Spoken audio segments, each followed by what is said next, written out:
ঠিক আছে বাবা, ঠিক আছে, সাবধানে যাবা আর মন দিয়ে পড়াশোনা করবা। অনেক বড় একজন উকিল হবা আর অনেক টাকা পয়সা উপার্জন করবা। বাবা আপনি সবসময় টাকা পয়সার কথা কেন বলেন? একজন ভালো মানুষ হওয়ার কি দরকার না? তাহলে শোনো বাবা, একটা কথা বলি, যার কাছে টাকা থাকে সে আপনা আপনি ভালো হয়ে যায়। না বাবা, এরকম না। আইন নির্ধারণ করবে যে কোন মানুষ ভালো আর কোন মানুষ খারাপ। আচ্ছা, তোর মনে আছে তুই যখন ছোট ছিলি তখন আমরা অর্ডার খেলতাম? আমি থাকতাম জজ আর তুই থাকতি উকিল।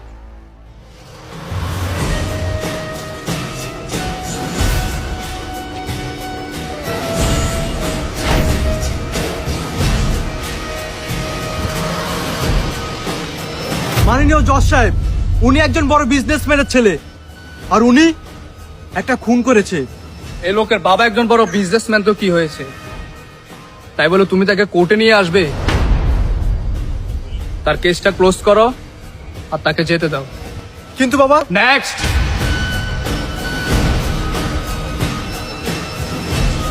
মাননীয় জজ সাহেব, উনি একজন কৃষক। বিগত কয়েকটা মাস ধরে উনি ওনার কিস্তি পরিশোধ করতে পারতেছে না। বলতে গেলে উনি ওনার পরিবার দারিদ্র সীমার খুব নিচে এসে পড়েছে। দরিদ্র, গরিব, একে এখনই ধরে জেলের ভিতরে ঢুকাও। দ্বিতীয়বার তাকে আমি কোর্টে দেখতে চাই না। Next, I said next.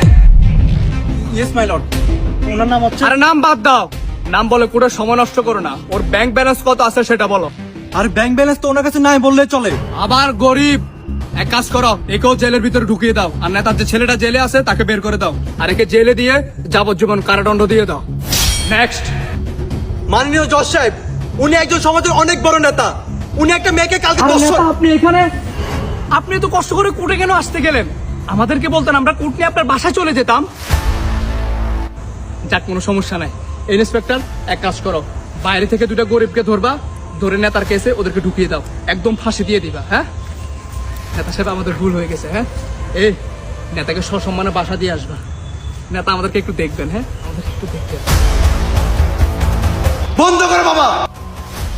ছোটবেলা তো আমরা এইভাবে খেলতাম না।